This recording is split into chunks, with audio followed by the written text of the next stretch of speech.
Yo soy Jaime Moreles Vázquez, profesor de la Facultad de Pedagogía, y voy a fungir como moderador del evento del día de hoy.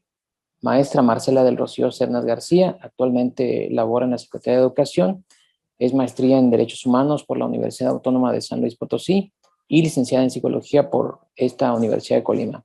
Actualmente es maestrante en Neuropsicología Infantil en el Instituto Superior de Psicología y Educación de Madrid, España. Se ha formado con diplomados, por ejemplo, en modelo de gestión de proyectos sociales y en investigación, formación y especialización para el desarrollo de habilidades, recursos y metodologías sociales aplicadas a la prevención y atención con participación resiliente de poblaciones vulnerables propensas a la delincuencia y a la exclusión.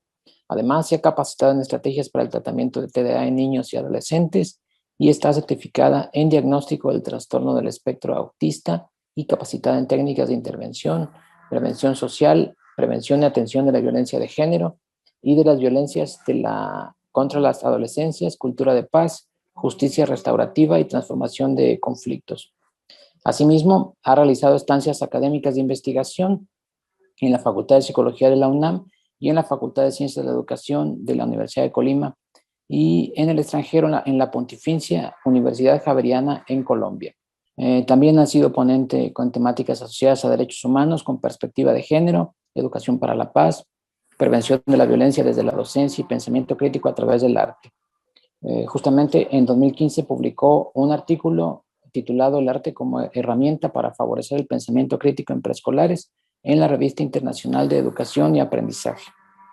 Ha laborado en el sector privado en el área de desarrollo educativo, como coordinadora de proyectos en el Centro Estatal de Prevención Social, brindado atención psicológica a mujeres víctimas de violencia y sus hijos entre abril y septiembre de 2019 y entre 2015 y 2016, 2018 y 2020, lo que les mencionaba hace un momento en el Centro Estatal de Prevención Social.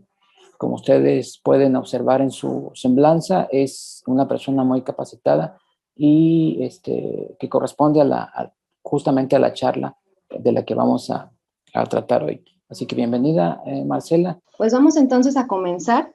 El día de hoy, el tema del que vamos a hablar es precisamente igualdad en la educación desde un enfoque de derechos humanos. Y para empezar a hablar de este tema de igualdad, vamos precisamente a ver por qué es importante el trabajar la igualdad. Primero, ¿por qué es importante hablar de igualdad en la educación en el mundo, ¿no? Con todas estas situaciones, con estas realidades que nosotros tenemos, ¿por qué es importante hablar de igualdad en la educación en el mundo? Y yo creo que después pudiéramos irlo escalonando. Podríamos continuar, porque es importante hablar de igualdad en la educación en Latinoamérica. Y yo creo que esto nos empieza a dar un poquito de luz sobre las realidades que nosotros tenemos en Latinoamérica. Pasaríamos entonces a por qué es importante hablar de igualdad en México. Y yo creo que esto nos da todavía un poquito de más luz de las realidades que nosotros tenemos hoy día en México. Y podríamos finalizar pensando por qué es importante hablar de igualdad en la educación en el estado de Colima. Y yo creo que esto nos da más pistas sobre las necesidades, sobre los contextos que nosotros tenemos en la actualidad y sobre la relevancia de hablar de igualdad en la educación. Yo creo que con el solo hecho de empezarnos a cuestionar, podemos empezar a problematizar este tema. Pensaríamos primero, para entender esta situación de igualdad, pues vamos a hablar de su opuesto, que es la desigualdad. Y al respecto, la CEPAL, la Comisión Económica para América Latina y el Caribe, nos dice que hablar de desigualdad implica hablar más allá de estas brechas de ingresos y bienes económicos. Nos dice, la desigualdad es algo más, supera la cuestión económica. La desigualdad tiene que ver con el desarrollo de capacidades, es decir, con el acceso a servicios de educación, salud, nutrición, tecnologías de la información y bienes duraderos. Si se fijan, hasta aquí el concepto de desigualdad implica cuestiones muy básicas. Sin embargo, ya nos da un panorama más amplio en relación a lo que es la desigualdad. En sus investigaciones observan que los factores principales en los que se puede observar la desigualdad son el género, la discapacidad y la inclusión por estatus migratorio. Entonces tendríamos estos tres factores principales, estas tres situaciones en donde se observa en mayor medida estas situaciones de desigualdad. Al respecto, también nos dice la misma CEPAL que a esta serie de factores asociados a la desigualdad, cuando se conjugan, pudiéramos denominarlos ejes estructurales de una matriz de desigualdad social. Y ahora, ¿por qué es importante? Porque si ya entiendo lo que, o la parte más básica de lo que es desigualdad, ya entiendo en dónde se está proyectando, ¿qué genera la desigualdad? Y ellos mismos nos dicen, es que la desigualdad genera pobreza, vulnerabilidad y exclusión social. Entonces, entendiendo este punto, y ante la pregunta que yo lanzaba hace un momento que decía, ¿por qué es importante hablar de desigualdad?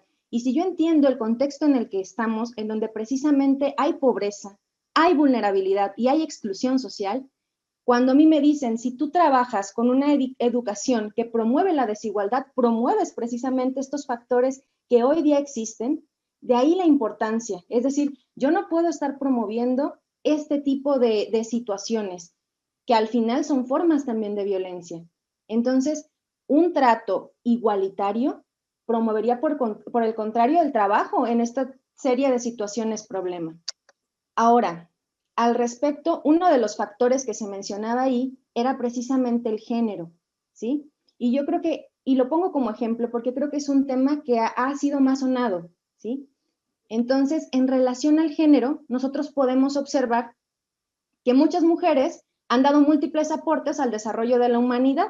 Sin embargo, estos aportes han sido invisibilizados, invisibilizando sus logros y sus éxitos. Es decir, en esta situación de desigualdad, podemos ver cómo en este ejemplo la situación del género está presente. Por tanto, las condiciones imponen a las mujeres una serie de pautas a seguir para la construcción de un ser ideal basado en la desigualdad y la expropiación de su cuerpo. Entonces, al respecto, a lo mejor ahorita nos ha tocado observar ya una serie más de movilizaciones, de movimientos que precisamente lo que generan es la toma de conciencia y la búsqueda para sembrar las bases de una perspectiva de equidad. Entonces, este es un ejemplo para observar, porque a lo mejor decimos, pero ¿cómo que la desigualdad se pudiera ver reflejado en estos aspectos? Aquí hay un ejemplo, pues, muy claro. Entonces, yo les decía, esto que se genera con la desigualdad, que es la pobreza, la vulnerabilidad y la exclusión social, al final son formas de violencia. ¿Cómo que de violencia? Pues sí, estamos hablando de una violencia estructural, una violencia que muchas veces es difícil identificar, porque estamos acostumbrados a observar situaciones de violencia directa, ¿no? Cuando alguien agrede verbal o físicamente a alguien. Sin embargo, existe otras formas de violencia que están encubiertas, que es difícil notar porque muchas veces se han naturalizado y son parte de nuestro sistema. Entonces, están ahí, pero están ocultas. Esa es la violencia estructural. Entonces, al respecto, la violencia en América Latina ha sido una constante a lo largo de nuestra historia. Se han naturalizado actos de violencia usando la cultura, la política y la educación. Y nosotros vamos a decir, ¿cómo? ¿Cómo que a la cultura? ¿Cómo que a la política y a la educación? ¿Sí? Y al respecto yo decía, bueno, ¿cómo la educación? Y yo creo que aquí hay ejemplos clarísimos. Y a mí se me viene a la mente el tema de la conquista.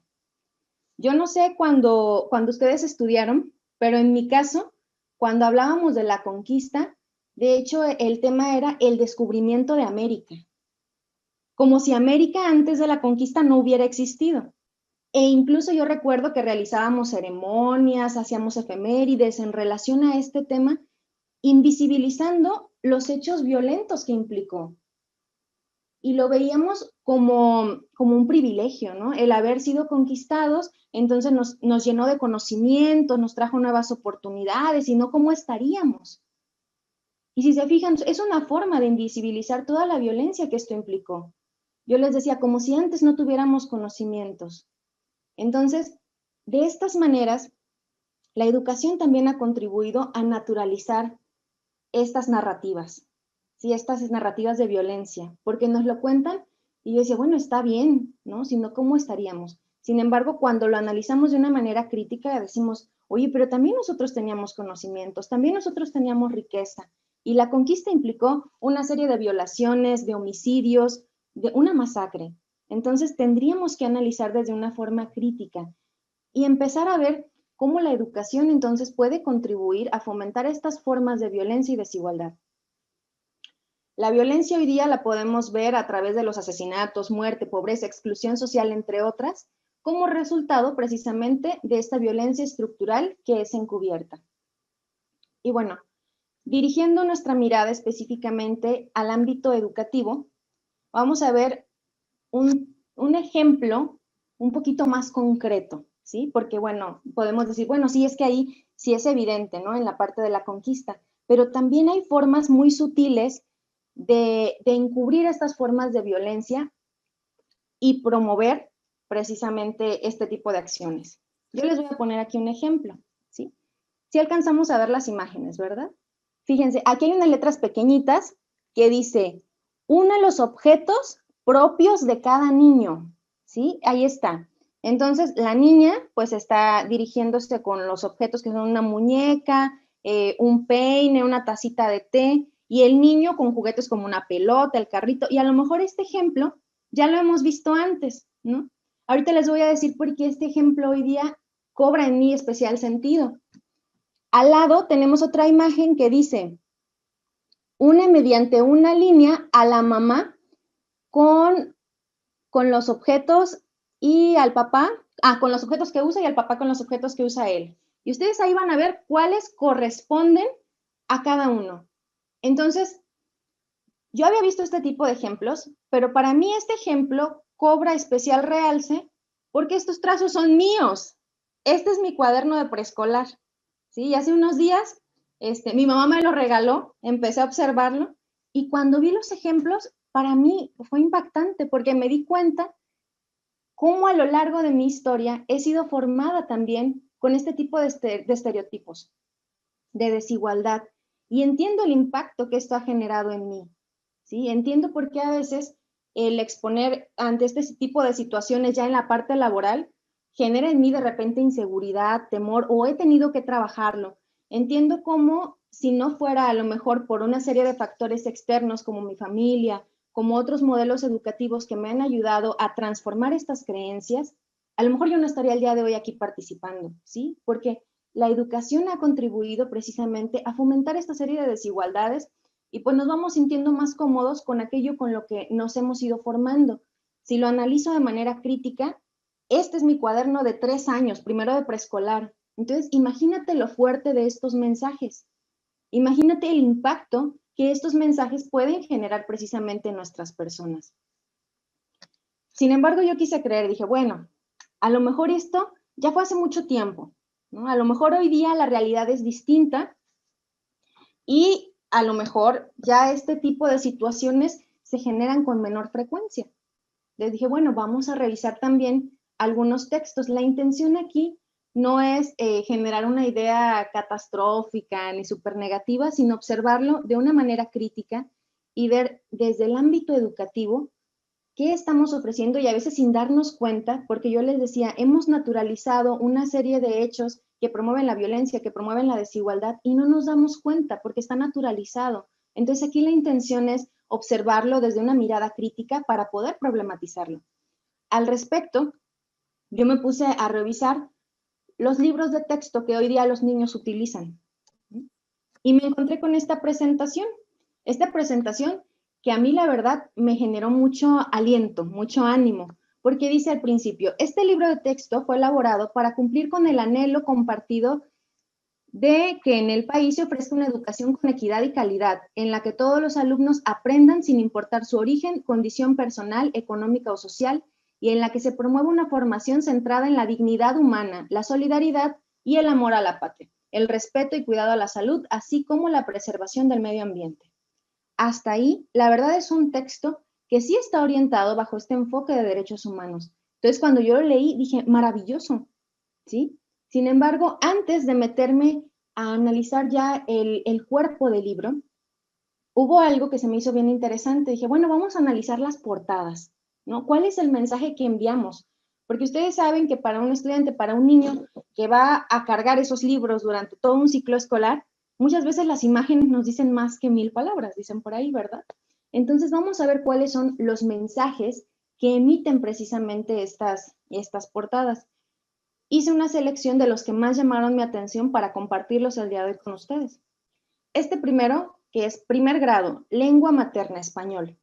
Cuando yo lo vi, generó en mí, la verdad, como de repente ideas medias entrecruzadas, porque decía, bueno, sí, ya está la participación aquí de mujeres, ¿no? Sin embargo, si analizas bien la primera imagen, tenemos ahí unas personas que están en el piso, que están ahí sentadas, y si observas su indumentaria, tiene que ver también con pueblos originarios. Y entonces llega una mujer ya más occidentalizada y les entrega unos libros, ¿no? Como yo lo observé como en este sentido como de educación, de formación, pero yo digo, a ver, que no estamos en el reconocimiento precisamente, en la dignidad humana de todos nosotros, en el reconocimiento del valor de los saberes de todos.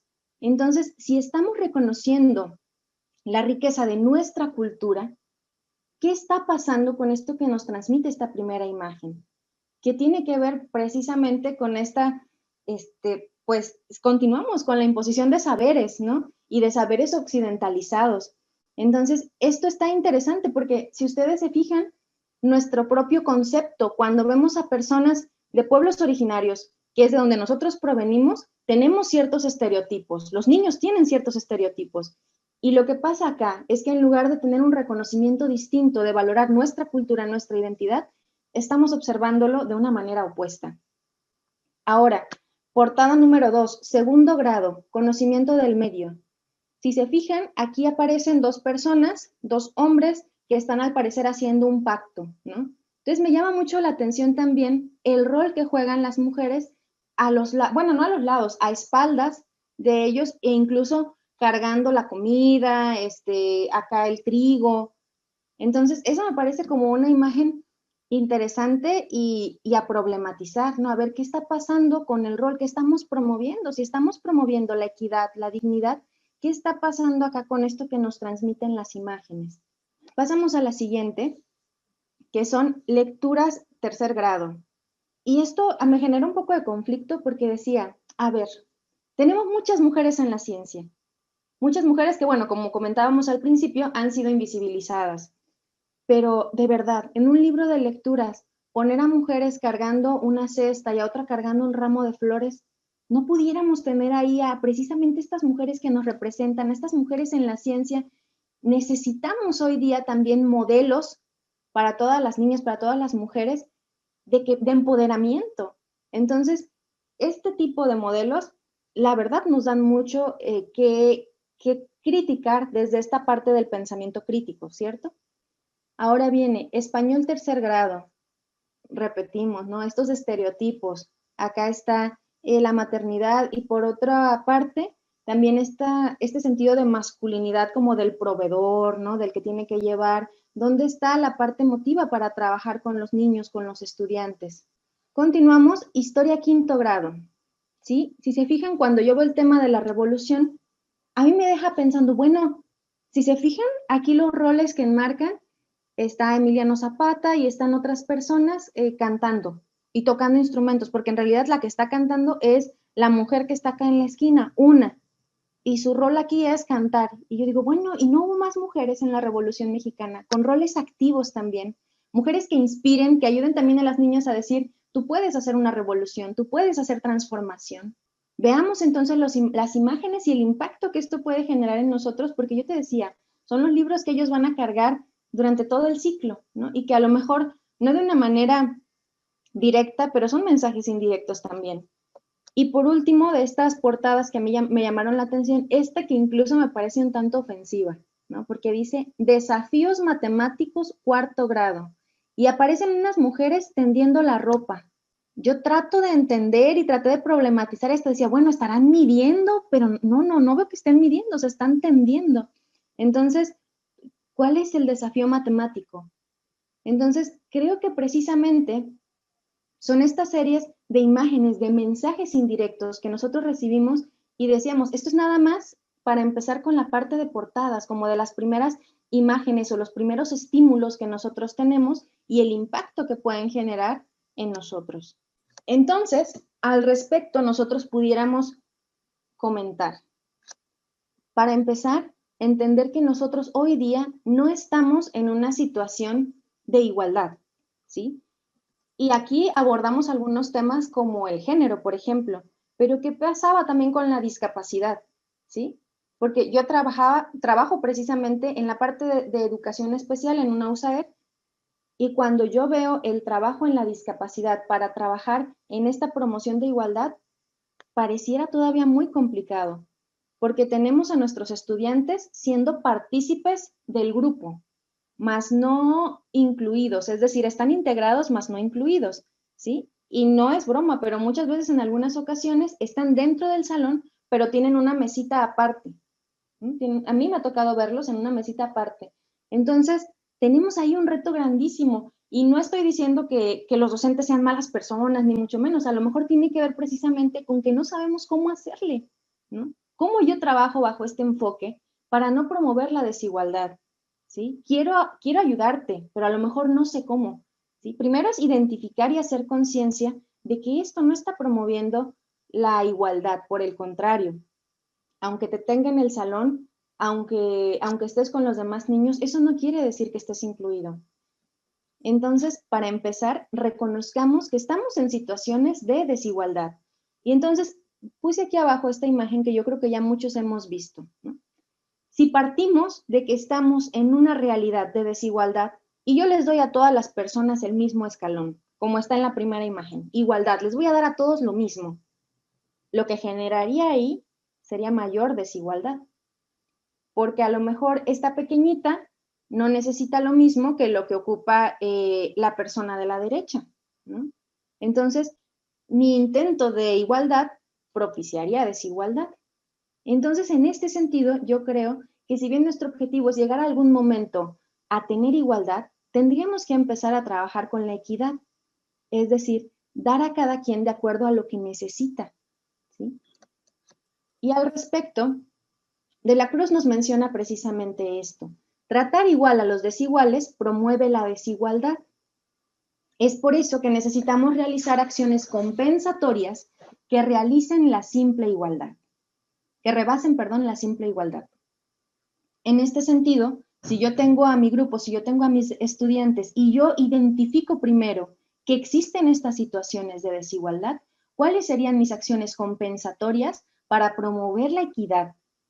¿Sí? La mira o el objetivo, sí es en algún momento llegar a la igualdad, pero en este momento en el que tenemos tantas desigualdades, lo primero es la equidad, ¿sí? Bolívar nos dice, un sistema educativo será más equitativo que otro si las desigualdades existentes en el ámbito educativo son ventajosas para los más desfavorecidos, ¿sí? Y yo creo que es muy claro, es decir, tenemos que trabajar en las ventajas y al respecto pudiéramos tener un ejemplo.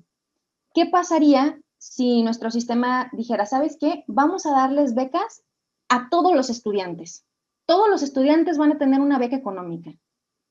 Pues lo que muy probablemente pasaría es que promoveríamos desigualdades, porque habrá quien realmente requiere ese apoyo económico para sus estudios, pero habrá quien ya tiene cubierto esa cuestión económica de los estudios y lo utilizará entonces para otro tipo de necesidades que pues a lo mejor no son básicas y nosotros promoveríamos la desigualdad. Entonces necesitamos identificar nuestras realidades de desigualdad para ver qué acciones compensatorias vamos a ir utilizando para promover primero la equidad entre todos nuestros estudiantes, entre todo nuestro colectivo. Bien, ahora, cuando hablamos de esta equidad en la educación, hay que identificar que la equidad también ha atravesado un proceso histórico, esta definición que ha ido evolucionando, ¿sí? En un primer momento, cuando hablábamos de equidad en la educación, se reducía principalmente a la institución, a la escuela, ¿no? Y entonces dentro de la escuela, más hacia el principio, tenía que ver con condiciones más fundamentales. Por ejemplo, las condiciones de ingreso, que todos puedan acceder a la escuela, ¿no? Tenía que ver con el proceso educativo que se llevaba, con los resultados, con la organización y metas. En un segundo momento dicen, bueno, vamos también hablando de la calidad y de la mejora de las escuelas. Entonces se apuesta en esta equidad en la educación a esta parte de las escuelas, a la ayuda alimentaria y salud. Si ustedes recuerdan, a lo mejor sobre todo en los niveles básicos, esta parte de desayunos o alimentos, es decir, cubrimos las necesidades cuando estás aquí en la escuela, ¿no? Que no tengan hambre mientras están en su jornada escolar. o que estén sanos, el vincularlos a servicios de salud. Llegan también las becas y apoyos económicos.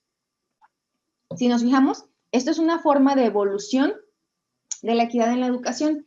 Sin embargo, pudiéramos considerar que hasta aquí todavía nos quedamos cortos, porque pareciera que estamos promoviendo la equidad, pero yo les decía, en la institución, como si generáramos una burbuja, ¿sí? Entonces, la burbuja es la escuela, y entonces cuando el estudiante llega, aquí va a estar bien, ¿no? O aquí va a estar mejor. Sin embargo, dejamos de lado la realidad del estudiante. Dejamos de lado el entender que el estudiante es un ser social, que tiene un contexto, que tiene otra realidad y que aunque cuando él llega aquí a la escuela y recibe el desayuno, recibe la comida, él trae otra serie de situaciones, ¿no? A lo mejor viene preocupado por la realidad que está en casa. A lo mejor está aquí en la escuela, pero están ahorita con unas carencias económicas que lo obligan también a estar trabajando. Entonces, a lo mejor va a faltar, o a lo mejor en las tardes tiene que ir a hacer otro tipo de labores que remuneren. Se nos olvida entonces, o bueno, no es que se nos olvide, sino que el foco estaba acá en la institución educativa, desvinculándolo de todos los factores sociales. Al respecto, y es aquí donde ya podríamos hablar de esta parte de equidad desde un enfoque de derechos humanos, Rafa nos dice, no basta con mejorar el sistema escolar como si fuese una institución aislada del entorno. Cuando hablamos precisamente desde este enfoque, tendríamos que vincular todos los otros aspectos, ¿sí? Cuando nosotros hablamos de derechos humanos, y esto es bien importante, no nos referimos nada más como al listado de derechos ya ganados, ¿no? No es, a ver, vamos a hablar de una educación que promueva y vamos revisando, ¿no? Como si fuera un checklist, los derechos establecidos.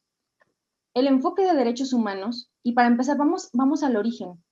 Los derechos no son situaciones que siempre hayan existido o que alguien por su buena voluntad haya dicho, ¿sabes qué? A partir de hoy todos tienen derecho al voto. ¡Ay, bravo, no! ¡Qué buena persona! O a partir de hoy la educación es para todos. ¡Ay, bravo! No, los derechos humanos no son así, o sea, no han sido como acciones de la buena voluntad.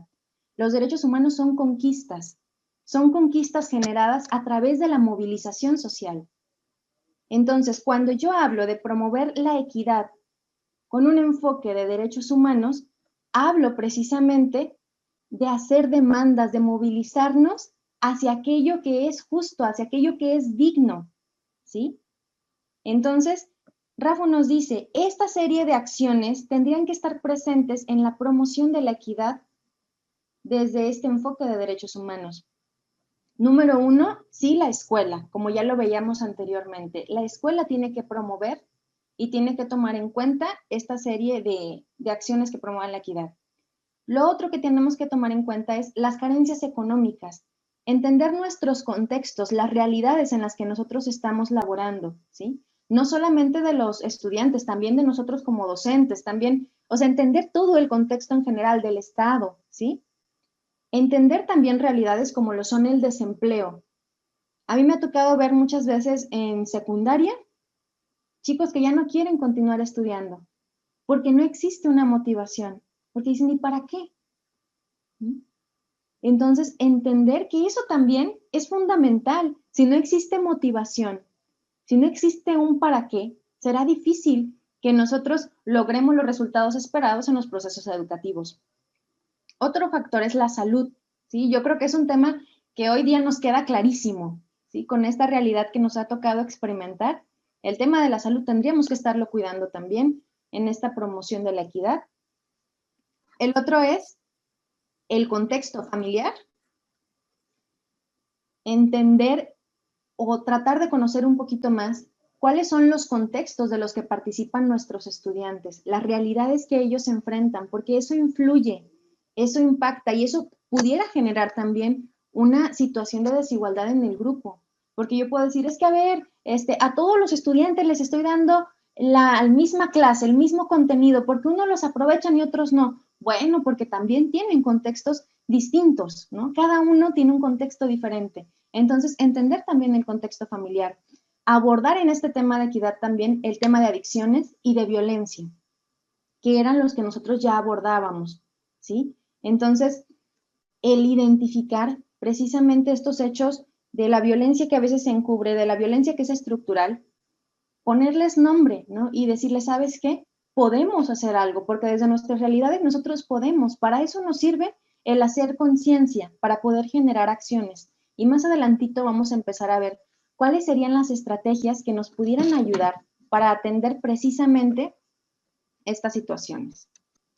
Bien, tenemos entonces que abordar la equidad educativa demanda de un enfoque sistémico, es decir, no aislado, que articule programas sociales con la escuela y el empleo, fortalezca culturalmente a los que lo requieren y ayude a los jóvenes a desarrollar una identidad que les impulse a trascender las limitaciones del entorno. Yo creo que esto está clarísimo y entonces nos habla de cómo los contenidos o las estrategias que nosotros estamos implementando tendrían que estar conectadas con nuestro entorno social, ¿sí? Y eso no siempre es tan complejo, ¿no? A lo mejor cuando yo veo, no sé, alguna materia, no sé, que yo veo matemáticas, a veces nosotros, o muchos no nos gusta porque decimos, pero ¿para qué me va a servir? ¿No?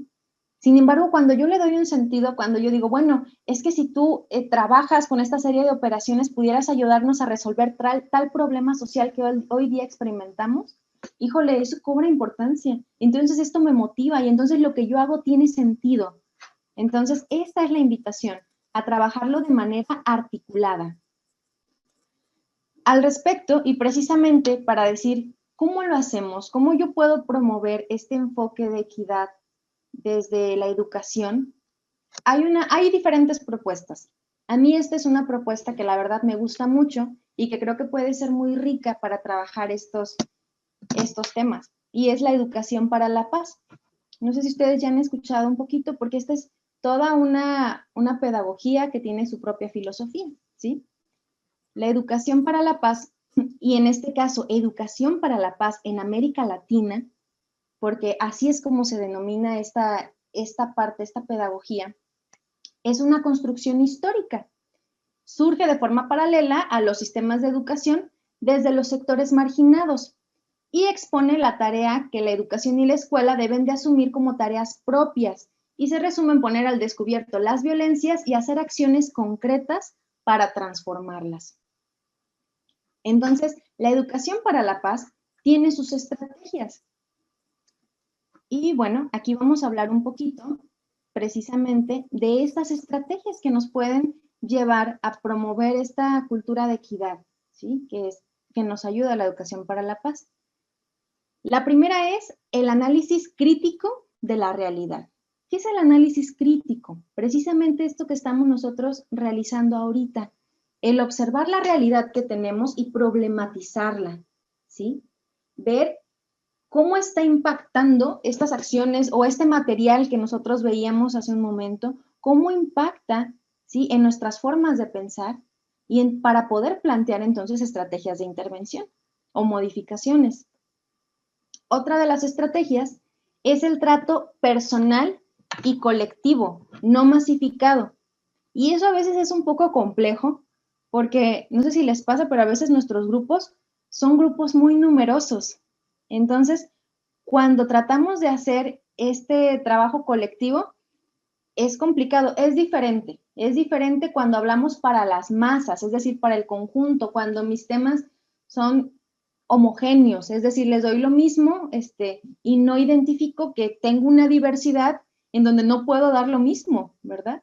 Entonces, cuando yo hablo de trabajo colectivo, es decir, de este trabajo articulado entre todos, donde cada uno aporta y donde cada uno puede construir, es interesante, sin embargo, nos enfrentamos a este reto. Tendremos que generar algunas formas para poder trabajarlo de esta manera que es colectiva, ¿ok? Y también abordando el sentido de vida, es decir, el para qué de las cosas. No sé si les ha pasado con sus estudiantes o a veces a nosotros mismos, ¿no? Es que ¿para qué hago esto? O sea, ¿cuál es el objetivo de hacerlo? Cuando yo doy un sentido a lo que hago, mis acciones se transforman, ¿sí? Cuando yo el día de hoy elegí que voy a dar esta charla como una aportación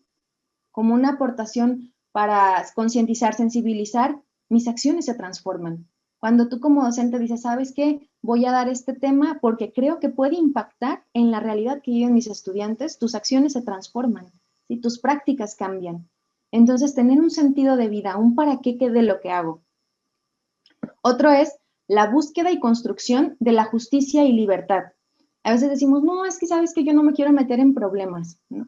Sin embargo, es necesario a veces confrontar la realidad, ¿sí? Primero darnos cuenta y decir, ¿sabes qué? Muchas veces estas prácticas educativas promueven la inequidad. Entonces, ya que lo acepté, ya que acepté que muchas veces yo mismo reproduzco estas prácticas, tendría que generar esta demanda de justicia, de libertad, de equidad, ¿sí? Este es el enfoque de derechos humanos, que promueve precisamente estas demandas. Ahora, generar espacios de diálogo, ¿sí? Como lo que vamos a hacer en un momento, el poder compartir, a ver, a mí me surge esta duda, yo tengo este comentario, así igual nosotros, una como colectivo, eso es bien importante, que nosotros también tengamos espacios como ahorita para poder compartir y otra que nuestros estudiantes puedan compartir entre ellos y con nosotros. Es diferente dar una sesión en donde nosotros estamos hablando todo el tiempo a donde se genera un diálogo real, donde hay una escucha de ambas partes y donde podemos construir en conjunto. Ahí también viene la parte de la construcción en colectivo. Ahora, entendernos a nosotros mismos y a nuestros estudiantes como actores sociales de cambio. Es decir, nosotros podemos transformar, porque a veces decimos, no, es que cuando yo sea adulto, ¿no? Cuando termine mi carrera, entonces sí, voy a generar grandes cambios. Estoy esperando para terminar, para ahora sí transformar. Y a ustedes y a mí nos pasará que cuando terminamos y llegamos a la adultez dices, bueno, cuando sea más grande, ¿no? No, pues ya estamos ahorita. Y entonces desde tu trinchera, desde donde estás ahorita, tú puedes generar cambios. A veces pensamos que tienen que ser cambios como enormes, ¿no? Cuando en realidad lo realmente importante es lo que está en el día a día, nuestros contextos. Ahorita lo veíamos, como una simple imagen puede generar un impacto en el otro. Entonces, con esos pequeños detalles, nosotros podemos ser agentes de cambio. Lo otro es la memoria histórica, es decir, entender cuál es nuestra historia, porque muchas veces la historia se cuenta del lado de los vencedores, ¿no? Como veíamos, la conquista, ¿no? El descubrimiento de América. Esa no es nuestra memoria, esa no es nuestra memoria histórica. Entonces, entender cuál es nuestra historia contada desde nuestra realidad. Porque entonces cuando yo soy consciente de mi historia puedo generar cambios y puedo generar transformaciones. Entonces, estos son algunos de los pilares de las estrategias que nos ayudan en esta educación para la paz, que estaría vinculada precisamente con esta equidad en la educación. Ahora, ¿cómo le hacemos? Yo les tengo aquí un ejemplo, porque son algunas prácticas que yo he realizado con mis estudiantes, ¿sí? En este sentido, no siempre es fácil trabajarlo, sobre todo cuando estamos acostumbrados a métodos más tradicionales, ¿sí? Esto implica una reconfiguración de nuestras propias prácticas. Entonces, cuando yo hablo precisamente de este trabajo colectivo, les voy a contar brevemente esta experiencia de trabajo. Estos son chicos de nivel secundaria, ¿sí? Y bueno, lo que hicieron acá algunos docentes, identificaron a estos niños y los mandan a USAER, ¿no? Porque dicen, no, ellos tienen problemas de conducta, entonces que se trabajen. Y decía, ¿cómo vamos a trabajarlo, no? Entonces, para empezar, ya son los niños que ya han identificado, en algunas situaciones también etiquetado, y pues nos envían. Eran chicos con bajísima motivación para el estudio, eran chicos que no se comprometían con sus procesos educativos porque pues no había ninguna motivación, ¿sí? Había también como muy poca valía personal. Ellos sentían que ellos no podían porque ellos no eran de los que siempre brillaban en la escuela, al contrario, ¿no? Entonces tenemos este grupo que decía, ¿cómo trabajamos, no? Bueno, vamos a trabajar mediante un proyecto, ¿sí? Pero aquí lo importante es ver la estrategia. Cuando empezamos a trabajar el proyecto, número 1, identificar cuáles son las necesidades. ¿Cuál es la diferencia? Nosotros, la otra maestra y yo pudimos haberles dicho, a ver, yo observo aquí en la escuela para empezar el contexto, ¿no? Es una zona marginada, es una zona con altos índices de violencia, de drogadicción. Sin embargo, nosotros dijimos que ellos lo identifiquen. Entonces, nosotros, ¿qué hacemos? Damos el acompañamiento y vamos observando. Y en un primer momento, y eso es algo que tenemos que realizar nosotros también como trabajo personal, porque a veces nosotros queremos guiarlos, pero en la guía también influimos y en lugar de permitirles que ellos crezcan, nosotros damos las respuestas. Entonces es como tratar de estar ahí nada más como un acompañante. Entonces ellos van identificando y empiezan a hacer como su lista de ideas y precisamente la van construyendo de las necesidades que ellos observaban en la escuela. A lo mejor les sorprenderían porque a mí me sorprendieron, sobre todo la que ellos consideraron como principal. Porque en este contexto que yo les describo, yo decía, bueno, pues a lo mejor ellos van a decir la situación de drogadicción, ¿no? Que hay aquí en la escuela. Y no, para mi sorpresa, lo que ellos eligen es principalmente como problemática la situación de los baños. Y nosotros, la otra maestra y yo nos quedamos así como, ¿cómo que los baños, no? Sí, los baños. Para ellos su principal preocupación en la escuela era que los baños no tenían papel, que los baños no tenían jabón y no tenían espejos.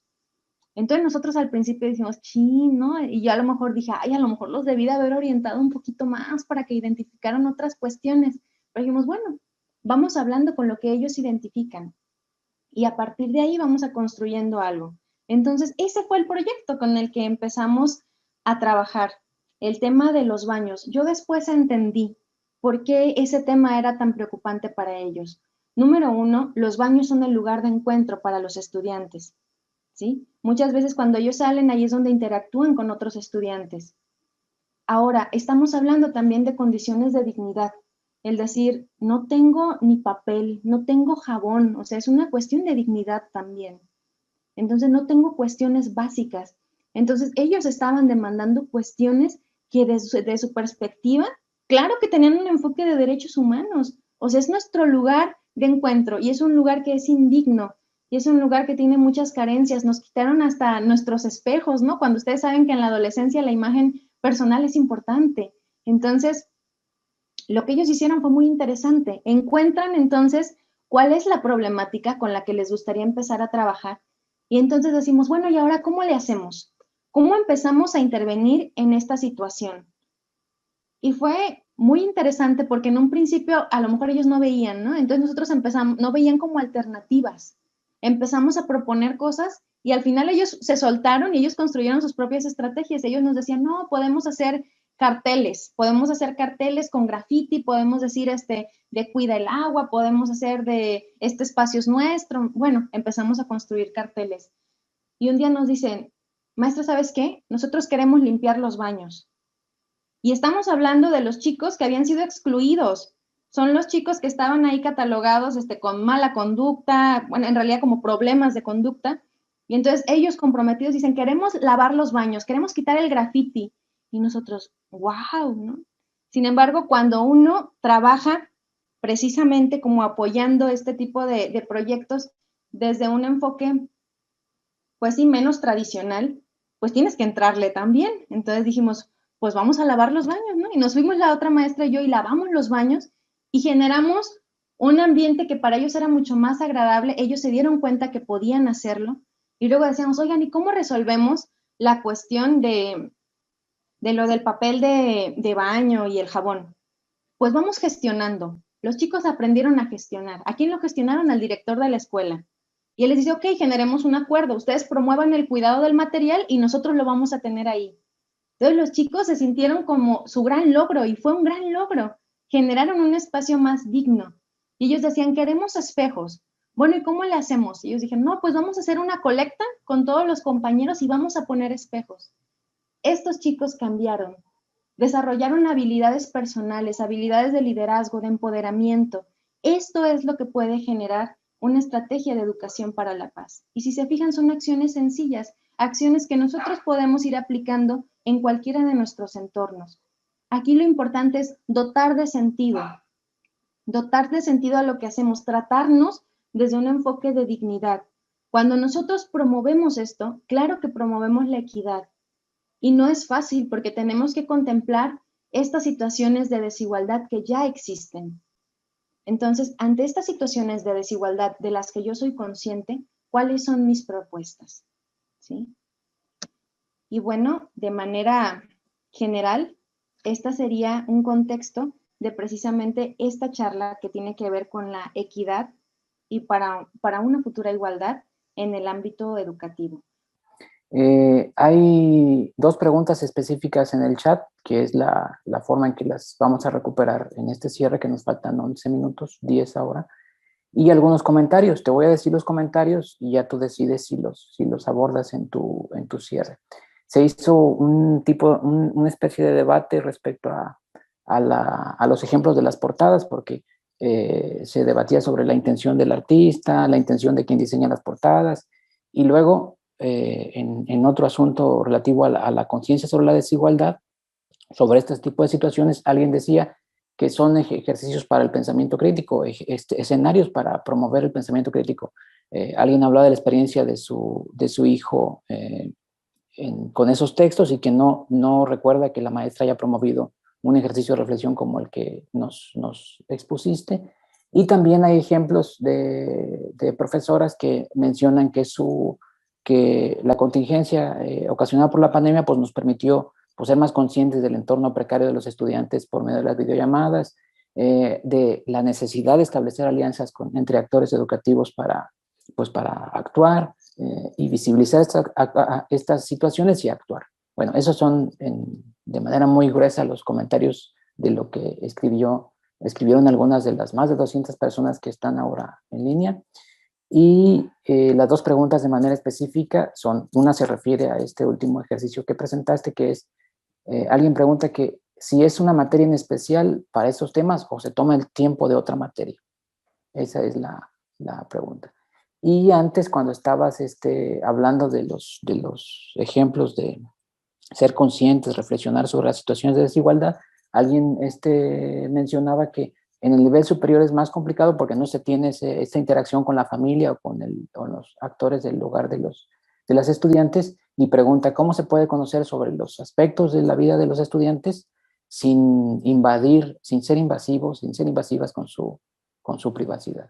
Esos son los dos cuestionamientos puntuales, y pues ya te relaté lo que mencionaban antes sobre el uso de las portadas y sobre la oportunidad que da el pensamiento crítico para reflexionar sobre pues, la desigualdad que nos han mostrado. Sí, pues definitivamente podemos tener una diversidad de opiniones. Aquí lo importante es ver qué es lo que te transmiten a ti, ¿no? Y verlo desde una mirada crítica y qué es lo que podrían transmitirle también a los estudiantes, porque a lo mejor ellos no tienen todo este bagaje ya histórico-cultural que nosotros tenemos y con el que podemos problematizar y decimos, bueno, a lo mejor él no pretendía esto, ¿no? Verlo desde una mirada sencilla, desde un niño, porque ahí veíamos primer grado, segundo grado, entonces, ¿qué te transmiten?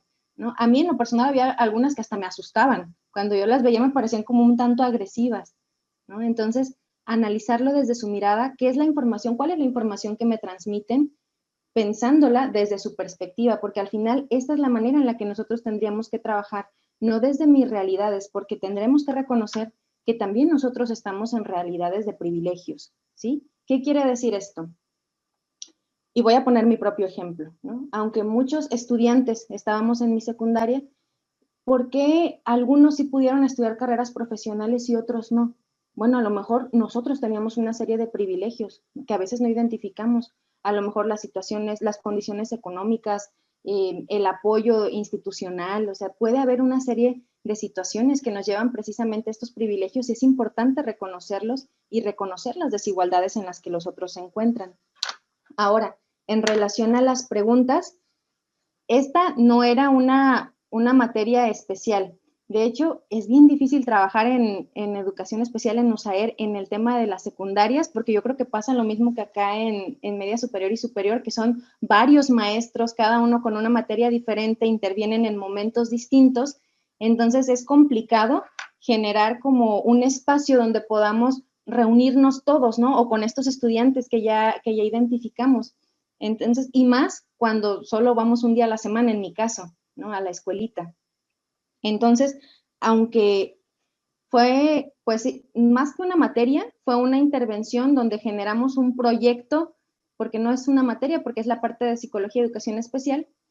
Se puede vincular distintas materias, eso sí, podemos generar un proyecto colectivo entre diferentes materias que ayuden ante una meta objetivo que los estudiantes establezcan. Se me ocurre pensándolo en educación media, a lo mejor desde esta parte de orientación educativa, orientación vocacional, ver cómo pudiéramos articular las diferentes modalidades para generar proyectos, ¿no?, que converjan y estos espacios y verlos también, porque al final, y yo creo que esto es bien importante, no sé si les ha pasado, pero en educación básica sí nos pasa que cuando hablamos de temas como educación socioemocional, dicen, es que eso se ve en la materia de educación socioemocional, ¿no?